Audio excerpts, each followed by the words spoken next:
that we have the ability to go ahead and continue our daily learning. So we find ourselves today in Daf Nun, page 50. Begin by thanking our sponsors for this morning. Share to thank our Talmud Torah sponsors for the month of Tammuz, Naftali Tilson and Baris Yisrael for dedicating all the Sherman Drushos this month in commemoration of the yahrzeit of his beloved parents, Rabbi Yonah ben Avraham Leib and Rivka Bas Yaakov. In addition, Emeretz Hashem, we shall have continued Mazlan Taslacha to be able to go ahead and complete Shas together. To thank our week of learning sponsors, Tova Nes Eber, in the Zechus of the entire Chabura, to thank the Zechus of the entire Shemer, to continue to learn together for many years to come. And to thank Jacob and Julie Blumenfeld for dedicating the Shurim this week, Le'ilu Nishmas, Jacob's grandmother, Henna Bas Mordechai. We hope that in the merit of our Talmud Torah, the Neshama will have an Aliyah, and the family in Nechama. I'm sorry. Okay, well, so with that, let us begin. So today's daf is Daf Nun, and we are picking up on Mem Tes Amud Beis 49b. 49b. Okay, it's been a while since I've worked this technology from my house, so hopefully again everything is coming through as it should be. So we are picking up Emeretz Hashem on Mem Tes Amud Beis 49b, and we are picking up Emeretz Hashem about 12 lines up from the bottom. Amar Rava. So Amar Rava. So remember again, just to orient ourselves a little bit, we've been focusing on the sugya. The Mishnah told us that Ksubas Isha is paid with Ziburis. There's actually a machlokes in the Mishnah, with one opinion that said the Tanakama said Ksubas Isha b'Ziburis, and Rabbi Meir said Av Ksubas Isha b'Beinonis. It's also Beinonis. Okay, so we have two different opinions. So the Gemara now, in yesterday's daf, we had the statement of Mar Zutra. Mar Zutra said, when is it that the ksuba of a woman is payable through Ziburis? When is that true? That is only true when she is collecting from Yisomim.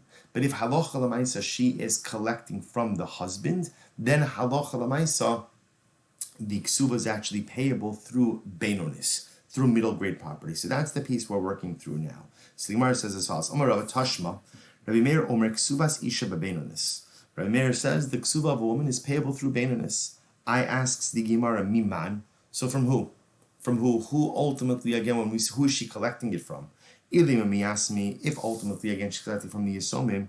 So lastly, the Rabbi Meir, how this not in front of me next Yisom Elamin Aziburis. So how could that be? Because we have a principle already. The concept that whenever you're collecting from Yisomim, ultimately again that is always going to be with Ziburis, always going to be with inferior grade property.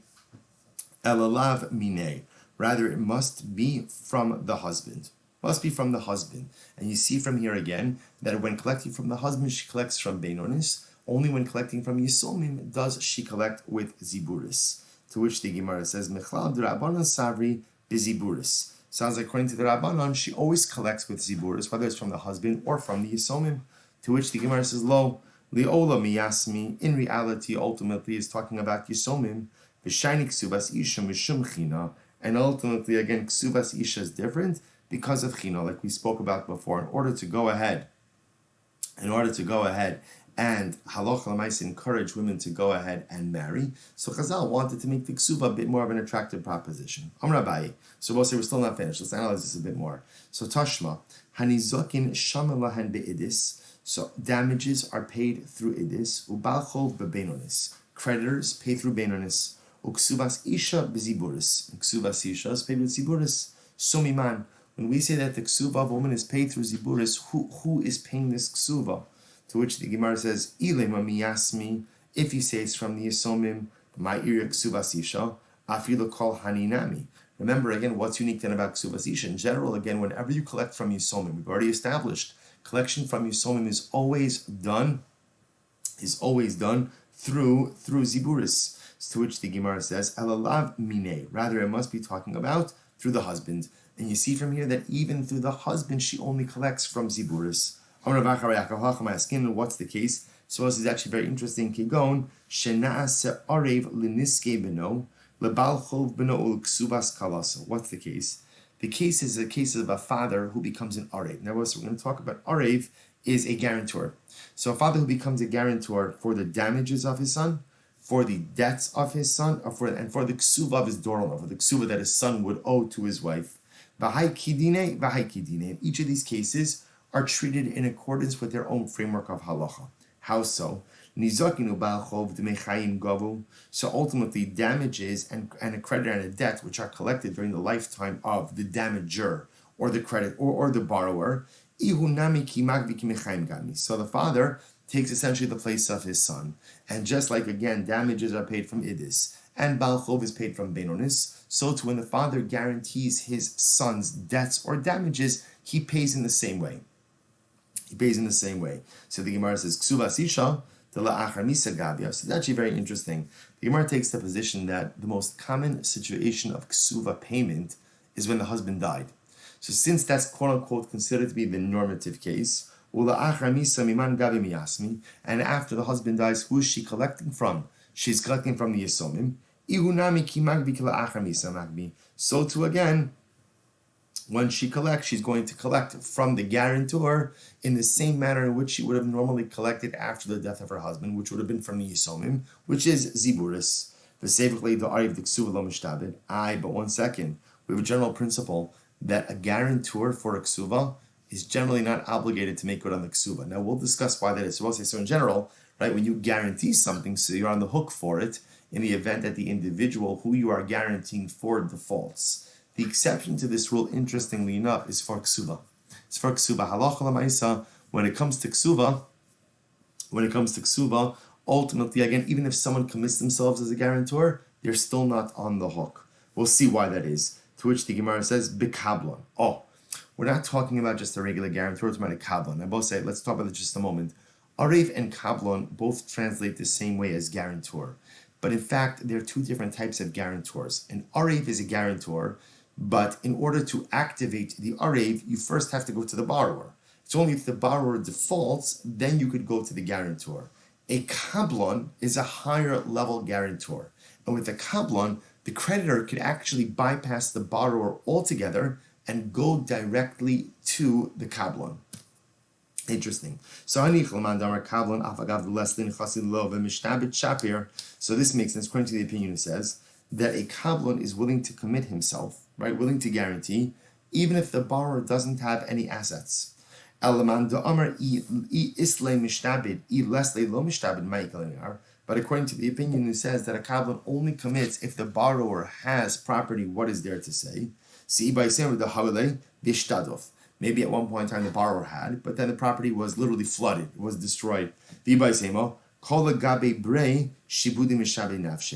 the other possibility is that while that may be true, that at the end of the day a guarantor only commits to guarantee if the borrower has property, that's with the regular case. But a father is always willing to be mishabed himself, is always willing to commit himself for his son. It's such a profound statement, right? Everyone knows that when it comes to a son, when it comes to a child, a father, a parent is always willing to go ahead and commit himself. And what a profound statement in halacha, and what a profound statement in hashkafa. As parents, we know we would do anything and everything for our children. But the real message and real takeaway is, we know how much we would do for our children. Allah has kama v'kama, how much HaKadosh Baruch Hu does for us, his children. Kol legabe brei, when it comes to a son, shabude mishabed nafshe. Literally, I'll be mishabed myself. I'll give myself over. I'll do anything and everything I have to in order to allow my child to be successful. Incredible. Itmar. So I'll say, so just to be clear, we still have not answered our primary question, which is that when we speak about the collection of the ksuvas, remember again, the Mishnah said that ksuvas isha, the Tanakhama said that a ksuva is collected from ziburis. So we're trying to figure that out. Is that all the time, no matter who she's collecting from, whether it's from the husband or whether it's from the yisomim, or maybe ziburis is dafka from the yisomim, but when it comes that she collects from the husband, maybe that's benonis. Maybe that's benonis. See itmar ariv the ksuva. When it comes to a guarantor for a ksuva, divrei hakol lo mishtabed. Everyone agrees that he's not chayiv. This is incredible. In other words, that even though, so just so you can imagine this, so let's say Reuven marries Rachel, and Reuven wants Rachel to feel secure in the ksuva. So what does Reuven do? He asks Shimon to guarantee the ksuva. Even though Shimon, quote unquote, committed to guaranteeing the ksuva, ultimately, again, that guarantorship does, in other words, if Shimon doesn't want to honor it, he does not have to honor it. If you look at Rashi, last Rashi on the daf, Divrei Hakol lo mishtabed, chada da'arei ba'almuhu, va'od lav midi chasra shalahotzia klum mishala. See, we're going to see essentially the logic. Well, let's see it inside. Top of nun. So the Gemara goes weiter. Kablon de balchov. What about a kablon of a creditor? So remember, again, we spoke of this before. A kablon is a higher level guarantor, and that when it comes to a kablon, the creditor could totally bypass the borrower and just go right to the creditor. So the kablon, right? A person who's a kablon guarantor for a debtor. Divrei hakol mishtabed. Everyone agrees that halacha l'maisa, he is in fact on the hook. He is in fact on the hook for the whole amount. Arev de balchov, the kablon de ksuva. What about the arev of a balchov? So a lower level guarantor for a debtor, or a kablon, a higher level guarantor for a ksuva. So pligi, that's a machlokes. So one opinion says even if the borrower doesn't have any property, this higher level guarantorship still works. Others say no. The only time the guarantor commits himself is if the borrower or if the debtor has property. The hilchasa, and I will say, what is the halacha? The kulhu afagav the lesle mishtabid. In general, again, I will say the halacha is that if a guarantor pledges a guarantorship, right? So a person guarantees a debt, guarantees a loan. So even if the borrower does not have property, the guarantee is still binding, and the kablon or the arev will both be chayiv, with one exception. Bar ne arev diksuva, with the exception of an arev, which again is a lower level guarantor for a ksuva. The afagav the islay lo mishtabed. In that case, even if the husband ultimately does have property, the guarantor is not obligated. Why? My taima mitzvahu da'avid v'lo midi chasra. So this is very interesting because we understand that when Shimon guaranteed the ksuva, was he really guaranteeing the ksuva? No. What was he trying to do? He was trying to facilitate marriage. He understood Rachel was nervous. He understood she needed guarantees. He was just trying to facilitate the mitzvah of marriage. And remember, again, she doesn't lose anything by him not guaranteeing the ksuva or not. So therefore, again, that's the one exception. So in general, when you guarantee something, either as a lower level guarantor like an arev or a higher level guarantor like a kablon, even if the borrower, debtor, doesn't have property, you are still on the hook, with the exception of ksuva. Interesting halacha, that if you guarantee a ksuva, ultimately, again, that is not a binding guarantorship. Ravina. So Ravina says as follows. So remember again, Ravina is going back on the opinion that we saw before, the position of Mar Zutra, right? Mar Zutra said that halacha l'maisa, a woman collects. Remember, we're going back. A woman collects from Beinonis when she's collecting from her husband. Mar Zutra's opinion was she collects from Ziburis, lowest level property, when she's collecting from orphans, and middle grade property, Beinonis, when it comes to the husband. So Amar Ravina, Tashma, Me'ikara ditakantin yoser mashi ish rotze lisa, isha rotze linase. So we'll say, so Ravina says as follows. From the beginning of this enactment, if you look at Rashi says over here, Me'ikar ditakanta, second line down from the top, Mishoresh tama takana diktani mipnei mak suva biziburis. So in general, let's take a step back. Why is it, so comes along Ravina and says, why is it that Chazal instituted that a woman only collects her ksuva from ziburis? Why is that? So Mar Zutra explains very simply, because more than a man wants to get married, a woman wants to get married. So therefore, you don't have to incentivize marriage for a woman, because Lamaisa, she wants to get married anyway. Therefore, again, all she needs is a ksuva, even though it's only guaranteed by ziburis. If you think this is referring to collection from the Yisomim, Haimishum Diasmihu, right? Ultimately, again, obviously, anytime you collect from Yisomim, you're only going to get Ziburis. So it must be that when we say she collects from Ziburis, that's not only from Yisomim, but also from what? From the husband. To which the Gemara says, Tiyufta de Mar Zutra, Tiyufta. This indeed refutes the view of Mar Zutra, and Mar Zutra is refuted. So I will say, so this indeed is the halacha. The Shulchan Aruch Paskins. The Shulchan Aruch Paskins in Choshe Mishpat Simen Kof Ches, that halacha l'maisa, a woman always collects her ksuva, ultimately again from ziburis, and this is true whether she is collecting ultimately from the husband or whether she is collecting from the yisomim. She always collects from ziburis. Incredible. Armar Zotra, Bereid Rab Nachman, Mishreid Rab Nachman. Shtarchov Hayosi Ali Yisomim. So we'll see an interesting case. Let's say there is a Shtarchov. So in other words, just to illustrate this case, Yaakov lent money to someone. We'll just call him Lova. He lent money to a borrower. Yaakov dies. So now ultimately again, I'm sorry, actually I take it back. Just the opposite. Someone lent money to Yaakov. We'll call him Malva, right? Lender lent money to Yaakov. Yaakov died. Now Yaakov's estate is inherited by his sons, Reuben, Shimon, and Levi. Malva, lender, now comes to collect the debt. Now what's interesting over here is as follows. Now let's say, in the document itself, Yaakov the father, and Malva the lender, they agreed that Malva was going to collect from Idis. So it says it in the document. So now Malva is showing up ultimately to the Yisomim with a document that says, I get to collect Idis. So what's the halacha? Eino gova ela min haziburis.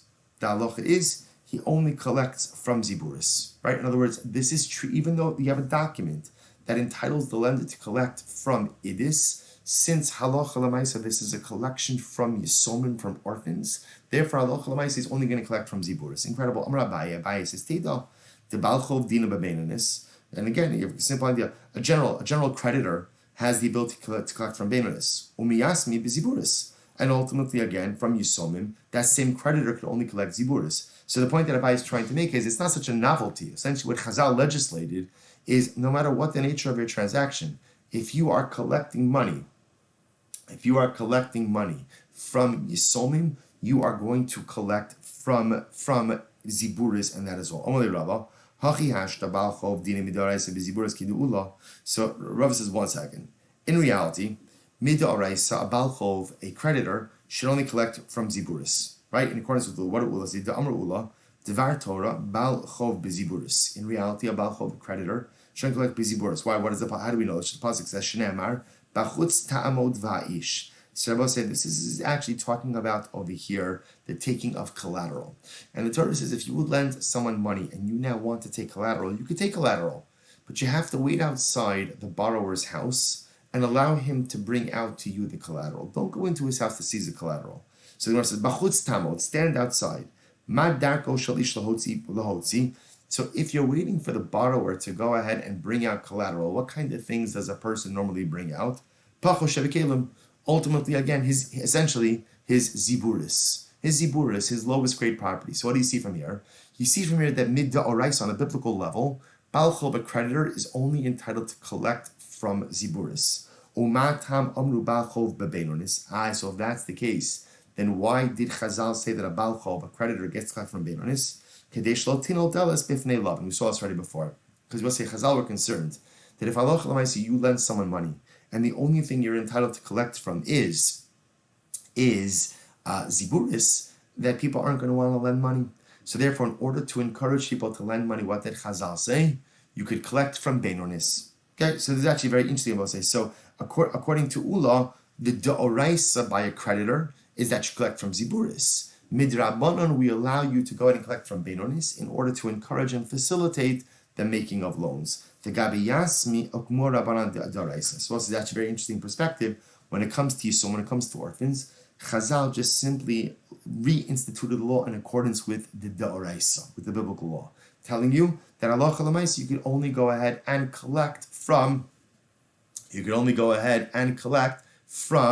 Ziburis. Ziburis, incredible. So the Gemara goes right there. So the Gemara says, Elahacha. So I'm sorry. Gabi Yasmi Ukmir Rabbanan Daraisa. Sorry. Second over here. Okay. So therefore the Gemara says as follows. Gabi Yasmi Ukmir Rabbanan Daraisa. I Elahacha Kevan Didine Midaraisa Beidis. Afilu Miyasmi Nami Beidis. But if that's the case over here, I will say that remember in this case, halacha l'maisa, you have a shtar, right? At the end of the day, let's go back to our original case. Right, Yaakov the father borrowed money from Malva, and they agreed between the two of them that that Yaakov was going to repay this with Idis. Now Yaakov dies, Malva comes with the shtar to the Yisomim, to the orphans. You have a document that says that Malva is entitled to Idis. So doesn't that create a biblical obligation for idis? To which the Gemara says, "Fila miyasmi nami beidis ulu Rava va'atani Avram choza ein nifram min nechsesom ela min haziburis va'afilu hein nizakin." Yet we saw that Rava said, right, and they quotes Avram choza, that whenever you collect money from the Yisomim, you're only going to collect ziburis, even if it's a matter of damages. So the Gemara says, 1 second, but we just said before that damages collect idis midaraisa. Hacham asking on what's the case? Kegon shahaise idis denizek ziburis demazik Rabbi Shmuel. Oh, like yesterday, Zahar will say. Now what's the case? The case over here is where the idis of the nizak, right, the idis of the damaged party, ultimately again is like the ziburis of the mazik, and in accordance with Rabbi Shmuel. What did Rabbi Shmuel say? Da'amar midaraisa bidin nizak shaminon. Rabbi Shmuel says that midaraisa, we go ahead and we assess damages in accordance with the idis of the nizak, of the damaged party, and ultimately, again, for the benefit of society, we flipped it in order to make people a bit more vigilant, and we said you pay with the idis of the mazik. V'gabi ukmua rabbanon ada'araisa. When it comes to Yisomim, ultimately, I will say, we go ahead and we establish things with the daraisa, and that's why, again, you'll collect from ziburis. Okay, Ini. So the Gemara says, really, is this so? Is this so? So I'll say, so where the Gemara is holding right now is, it sounds like that if the father made a transaction, made a deal with the lender that allows the lender to collect idis, the lender will be able to do that even from the Yisomim. Is that true? Vatani Rabbi Elazar niosa ein nifra'in min nichsesom ela min haziburis va'afilu hein idis. You can only collect from the property of the Yisomim, from Ziburis, even if they're idis. Now, what does that mean? Maya filu hein idis, lav afagav dechsiv idis bishtara. It does not mean that even if there is a loan document against the estate that entitles the lender to collect from idis, still, when it comes to the estate of the Yisomim, you can only collect from Ziburis, and that's all. To which the Gemara says, "Lo, my idis, what's idis? Shafai idis." So I'll say, what's shafai idis? If you look at Rashi, la'achar hezek v'adayin yesh lo idis ubenonis v'ziburis ela shazu haisiyaf ha'ma'od. So what's shafai idis? Shafai idis means a person had a field that was idis, but now ultimately again that field becomes uncollectible, right? It becomes, for whatever the reason, right? It was damaged, so therefore it's no longer usable. But Lamaise, now he's left with benonis and ziburis. Kidrava da amarava hezek ziburis gova mina idis. Right? Ultimately, again, I will say, salach l'maisa, even if a person went ahead and damaged ziburis, ultimately, again, they have the ability to collect from idis. Shafai idis, what happens if the idis is gone? Gova mina benonis. Ultimately, again, you collect from what you have, which is the benonis. The gabi yasmi ukmi ada'oraisa. But ultimately, again, for Yisomim, they established it on the da'oraisa. Fine, so both say, so again, this piece is still open-ended. So I just want to point out, I will say, so let me kind of, the end of this discussion, let me say, so the end of this discussion, the Shulchan Aruch, same siman, in Choshen Mishpat siman Kuf Ches, Halacha Yud Ches, writes as follows, Ein nifra'im min nichse yoshim afilu g'don ela mi'aziburis, va'afilu hisna sheyigba idis obenonis lo mahani tina gabayu, so also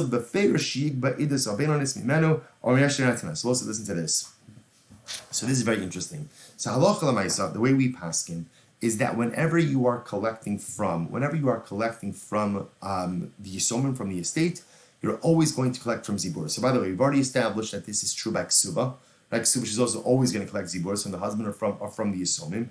But in general, whenever you're collecting from Yisomim, it's always going to be Ziburis. What about this case? What about the case where the father, Yaakov, borrowed money and agreed to repay the creditor with idis? Now Yaakov dies, creditor shows up with the document that says, Yaakov owes me idis. So what do you do with this? So the Shulchan Aruch makes a very interesting distinction.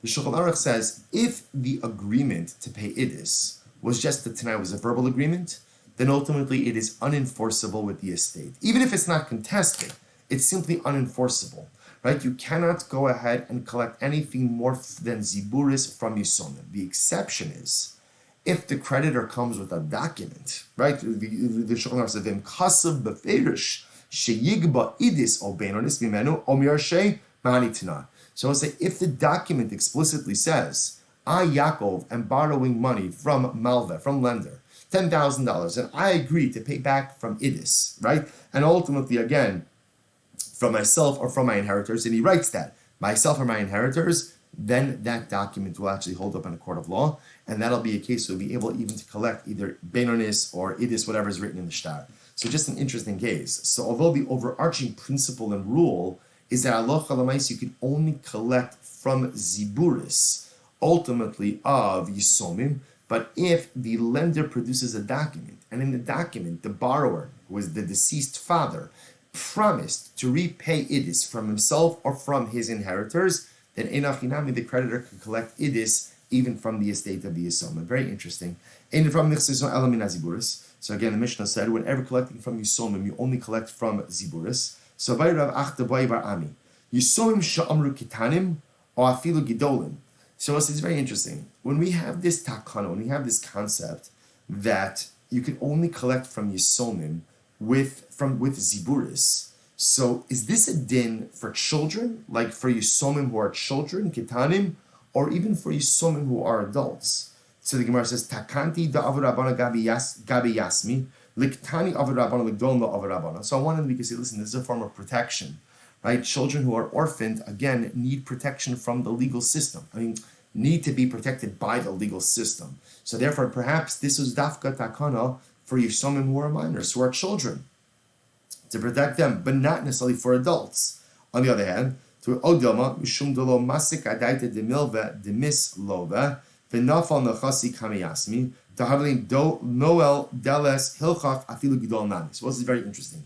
Remember again, we said before, in reality, midaraisa, a creditor should really collect from ziburis. Chazal went ahead and they taken all of them and said a creditor collects from beinonis. Why? In order not to close the door in front of lenders. In other words, if a lender knows he's only collecting from ziburis, so ultimately again he's not going to want to lend money.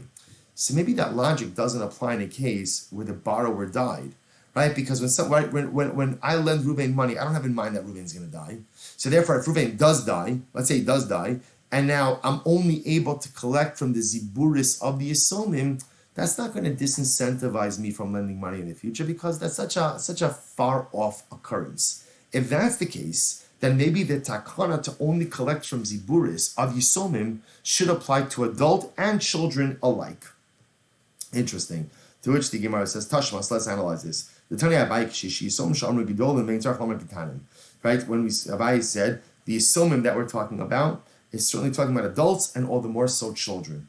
I have a Dilma Hanami in Shvua. Maybe that's talking about a shvua, swearing. In other words, in general, says another halacha that if you want to collect from the estate of the yisomim, you have to take an oath. You have to take an oath that you are actually owed money. To which the Gemara says, why? Because lamaisa, again, a child, right, even an adult heir, when it comes to the estate or the affairs of his father, he's like a child, right? In other words, we'll say there's no reason to assume that an heir, even if he's a fully mature and capable adult, is aware of the estate or the affairs of the estate of his father. So therefore, again, maybe when it comes to shvua, if you want to collect from the estate, then halacha l'maisa, you're going to have to take a shvua for everyone. Aval le'inyan ziburis lo. But maybe when it comes to collecting from ziburis, that was dafka halacha that was instituted for minor heirs, for children who are heirs, children are yisomim, but not for adults. So we'll say, so again, just to reframe the question. Here's what we know, right? Here's what we know. We know that there's a halacha. Whenever you're collecting from yisomim, you are only going to collect from ziburis. That's the way Chazal instituted it, right? So Machlok is Darai said, okay, that's the halacha. You're only going to collect from ziburis. Now the shaila is, was that takana only enacted for yisomim, for orphans who are children? Or does it even apply to yisomim ultimately, again, who are adults? That's the shaila. V'hilchasa, the Gemara says, will say, Amud Beis, yisomim sha'amru, the yisomim, the orphans that we're talking about, gedolim, vein tzarech lomer ketanim, bein l'shvua, bein l'zibur. So I will say, here is the halacha, this halacha, both, that you could only get paid from ziburis of the estate, and that before getting any money from the estate of the Yisomim, you have to take a shul, you have to swear that you haven't been paid, that halacha applies no matter what the age of the inheritors. So whether the inheritors are adults, whether they're children, halacha l'maisa, whenever you are collecting from the estate, it is only going to be ziburis, and halacha l'maisa, you can only collect with the shvua. And I will say, there's a beauty in that last phrase, in the second to last line in Amid Aleph, where the Gemara says, "De gadol b'mili da'avua kikatan dami." Now, on a halachic level, what does that statement mean? That ultimately, again, even an adult child, when it comes to the affairs, right? When it comes ultimately, again, to the transactions of his father, he doesn't necessarily know what's going on. See, even a real adult, when it comes to the affairs of his father, kikatan dami. So you could also understand that phrase so beautifully, b'derech hashkafa. To gadol, a person could be, a person could look at themselves and they could say, "Oh, I'm accomplished. I've done so much. I've learned so much. I've accomplished so much. I've earned so much. I've done it. Mitzvahs, Torah, Gashmias, Ruchnias." You know what the incredible thing is? No matter how much of a gadol a person may be in the eyes of the world, b'mili de'avua, when it comes to the service of the Ribono Shel, when it comes to matters of the Father, kikatan tami, I'm still a child. And I will say it's one of the most overwhelming and sobering thoughts that no matter how much I've accomplished, right? Sometimes a person can be like, in the eyes of the world, right? I have all of these accomplishments, right? All of these letters before my name, all of these letters after my name, all of these possessions, all of these accounts, all of these accolades, all of this prestige, right? So in the eyes of the world, I'm a gadol. Yet, if I'm honest with myself, if I introspect, when it comes to my service of HaKadosh Baruch Hu, when it comes to who I am as a Jew and who I could really be, b'mili da'avua, when it comes to matters of my Father, matters of ruchnios, matters of holiness, matters of avodas Hashem, kikatan dami. I'm only a child. I have so much more work to do. I have so much more to accomplish. I have so much more to become. There's no time to lose. No matter how much we've accomplished, we should give ourselves a shkoyach for our accomplishment. Because again, maybe in our own right, we have become gidolim. Maybe I have become a gadol in certain ways. But no matter how much gadlus I've acquired or amassed for myself, b'mili de'avua, when it comes to our relationship with Hashem, kikatan dami, I'm just like a child getting started. So much to do, so much to accomplish. How we should be zochah Meretz Hashem to get to where. So let's go back there. Nun Amud Beis 50b, second line down. Both say very interesting halacha, which at least will start today. So this is actually quite interesting. So there's a general concept I will say that, remember, if the easiest way maybe to illustrate this is even in the case of a loan, right? So if you can imagine, Ruvain lends Shimon $10,000. What happens when Ruvain does that? Ruvain essentially has a lien against Shimon's property. Now what that means is when the loan comes due, if Shimon doesn't have cash to go ahead and pay back the debt, what could Ruvain do? Ruvain could go ahead and seize property to satisfy the debt. Now, what's even more incredible is if after the debt, Shimon went ahead and sold off property, and let's say now Ruvain lent money to Shimon, right on the first of Tammuz. Fine, $10,000. So now Shimon's property is encumbered. Shimon sells off all of his property. So now the loan comes due, on the first of Av. Shimon doesn't have any money, doesn't have any property. So what's the halacha? Reuven could go and then seize property from people who Shimon sold to after the debt was made. Because essentially Shimon sold encumbered property, and Reuven has the ability to seize that from the purchaser in satisfaction of his debt. But, there's a but. What's the but? That when can you go ahead and seize sold property? That's what we call nechasim mishubadim. When can you seize that? When the borrower doesn't have any property that he owns. In other words, if you can imagine, if Reuven lends Shimon $10,000, right? The loan comes due on the first of Av.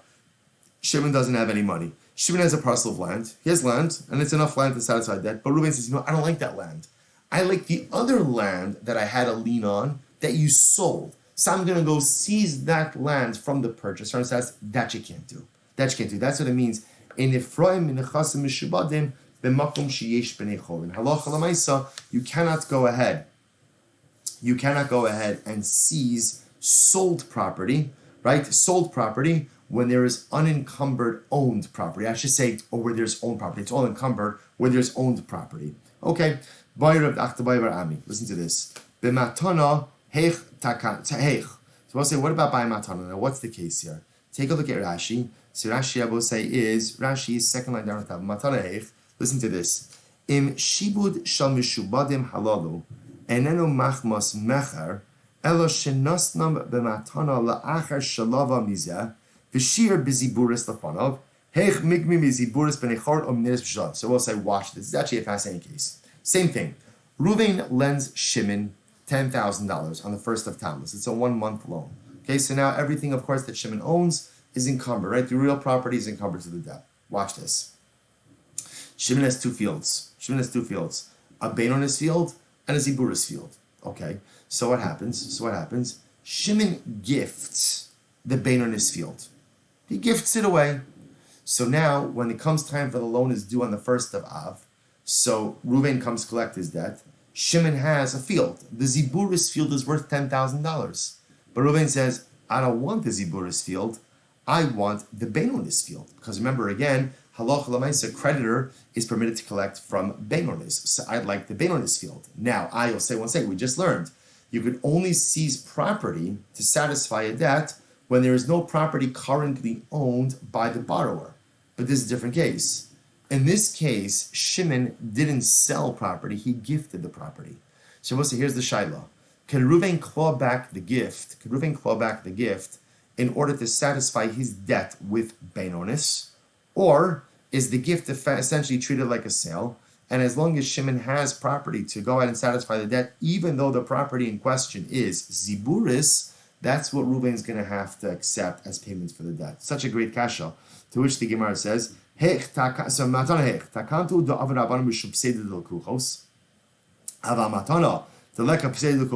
one hand, why did Chazal say that you can't claw back sold property? Because you're putting the purchasers at a disadvantage. But by a matana, the recipient of the gift didn't do anything, right? So let Reuven claw back the gift. In other words, you're not putting the gift recipient at a disadvantage. He got something for free. Oh, Dilma. Matana nami, this is incredible. Matana nami ilav de isle hana amine lo yarvli matana. Both say, how the way that gifts work is incredible. How do gifts work? Generally, you give a gift to someone because either you owe them something or because you want something from them. We'll say it's a very profound insight into gift giving. That's why Chazal do tell us soni matanos yichya. Those who despise gifts will go ahead and live a long life. Because often, I'll say it's not all the time, there are, of course, altruistic gifts. And altruistic gifts are just simply an expression of love, right? Again, husband gives a wife a gift, a friend gives another friend a gift. Those could be pure altruistic expressions of love with no strings attached. But often, when a gift is given, it's given either in appreciation of something that has been done or potentially with an expectation of something which will be done. And therefore, clawing back a gift is not just simply clawing back something that, who cares? In other words, there's a transactional piece to that as well.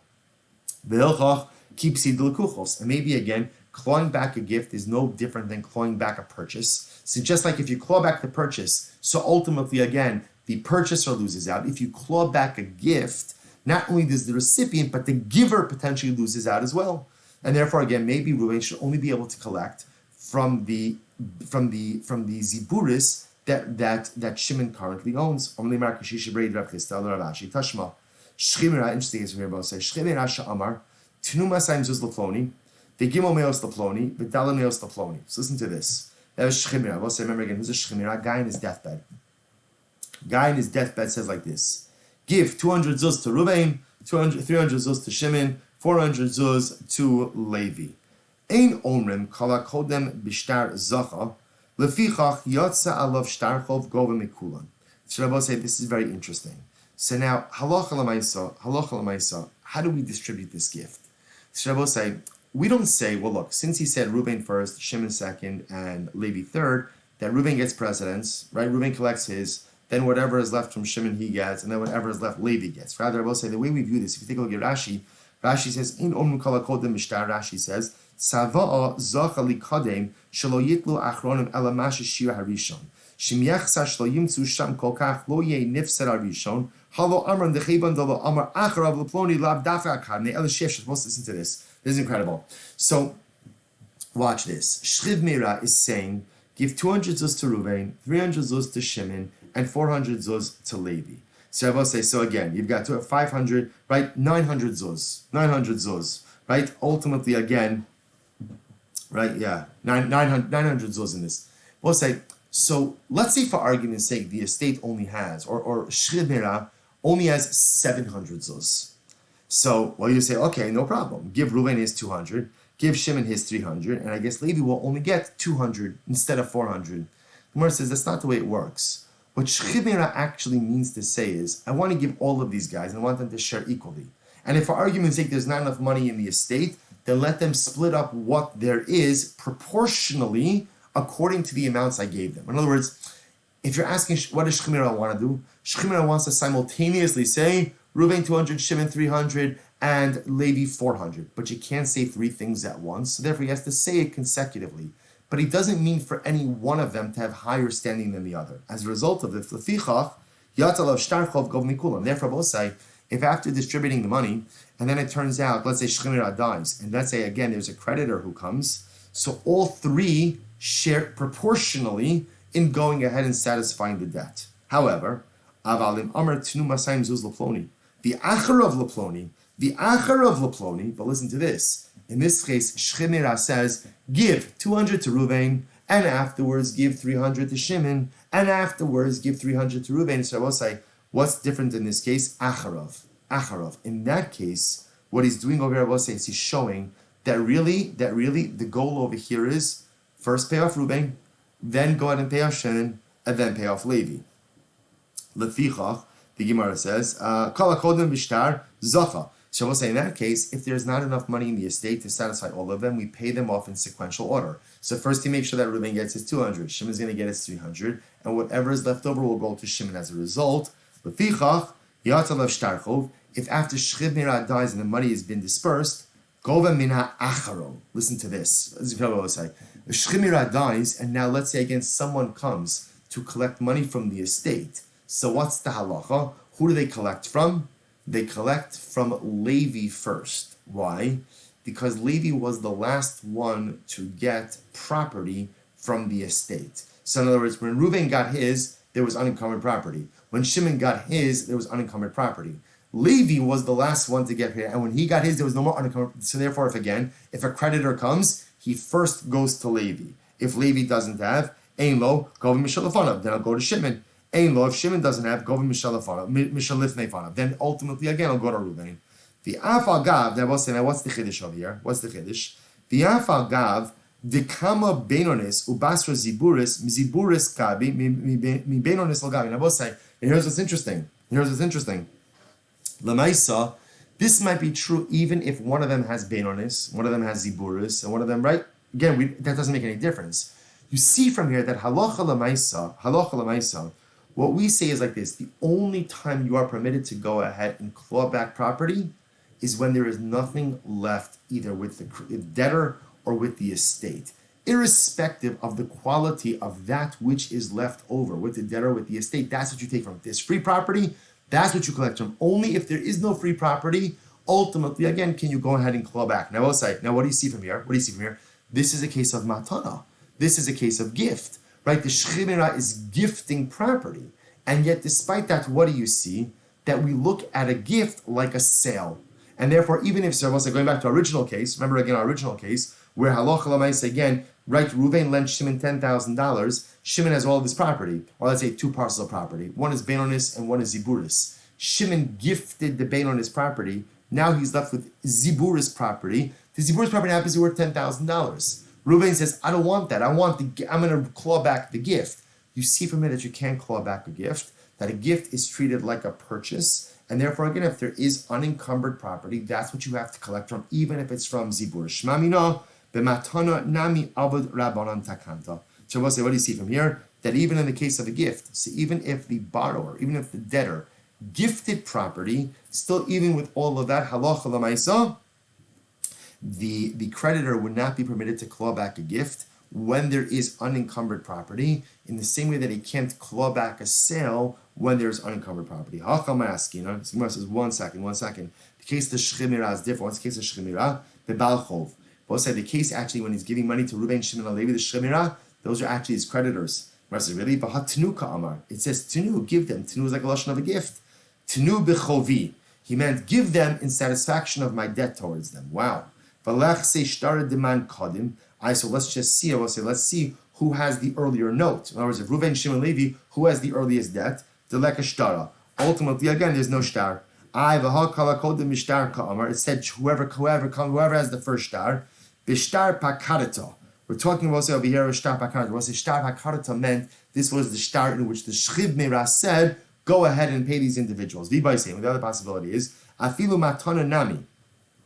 Even by a matana, it could be true as well. Below kasha, my government achron. What does it mean that you collect from the last one? Ein nifsad ela achron. Ultimately, again, the only one who loses out, halacha l'maisa, is the achron. The other possibility is the shavu kul hula adadi, that all of them are treated equally. So we'll say, so bottom line, halacha l'maisa, how do we pass it? So we'll say, so first of all, here the Rambam in Hilchos Malva and Lova, Perik Yutes Halacha Beis says as follows. So we'll say, this is the halacha l'maisa. Ein nifroim min nechasim mishubadim b'makom sheyesh nechasim b'nei chorim. So Rabbi will say this is an incredibly important halacha. In general, we only allow to. So Rabbi will say, so remember again, what's the chasim mishubadim? The chasim mishubadim is property that is encumbered but has been sold. So once more, let's just illustrate the case. Reuven lent Shimon $10,000. Okay, at the time of the loan, Shimon owned property. Right, borrower, debtor owned property. As a result, all of Shimon's property is encumbered to the debt. Now I will say, you could sell encumbered property, that's not a problem. The buyer obviously should be aware of that, but you can sell encumbered. So what happens? Now, Shimon sells property. Loan is due, Reuven comes to collect. Shimon has no money, so Shimon is going to pay in property. So I will say, so what is the halacha? If Shimon has property that is still in his possession, that's what Reuven has to take payment from. Right? Now, what's the chiddush in that? Remember again, what type of property could a creditor collect from? The creditor could collect from Beinonis. Let's say, for argument's sake, the only type of property that Shimon has is Ziburis. Nevertheless, if that's what Shimon has, then that's what Reuven gets. As long as there's enough of it to satisfy the debt, Reuven cannot claw back any sold property if Shimon has property in his possession, even if it's Ziburis, as long as it is enough ultimately to go out and satisfy the debt. If, however, Shimon sold off all of his property, so now when Reuven comes to collect debt, Shimon has nothing, then I will say, then Reuven is allowed to claw back any property that was sold after the date of the transaction. In other words, any property owned by Shimon at the time of the transaction is encumbered, and if it was subsequently sold and Shimon has no additional property, Reuven could claw that back to go ahead and satisfy the debt. So that's how the Rambam writes, you can't claw back sold property in a place where the borrower, the debtor, still has property in his possession. Or idis, bein shenasna machram, bein shenasanam. So we'll say here it is. And Allah the Rambam says it makes no difference whether Shimon went ahead and sold it or gifted it. A gift is looked at as a sale, and therefore halacha l'maisa, even if Shimon gifted away the property. So again, let's analyze. So again, if Shimon gifted away some of the property, but is still possesses some property, even though the property he's left with is ziburis, is inferior, if there's enough of it to satisfy the debt, that's what Reuven takes. If, however, again, Shimon went ahead and either gifted or sold all of his property, then in that case, halacha l'maisa, Reuven will have the ability to reclaim that property ultimately in satisfaction of the debt. All right, I will say, shkoyach, what an incredible and overwhelming and beautifully magnificent daf. We will stop over here for today. Meretz Hashem will pick up with the new sugi tomorrow. Should we start? Yeah, we'll stop over here at the two dots. Both say shkoyach, incredible. See everyone tomorrow.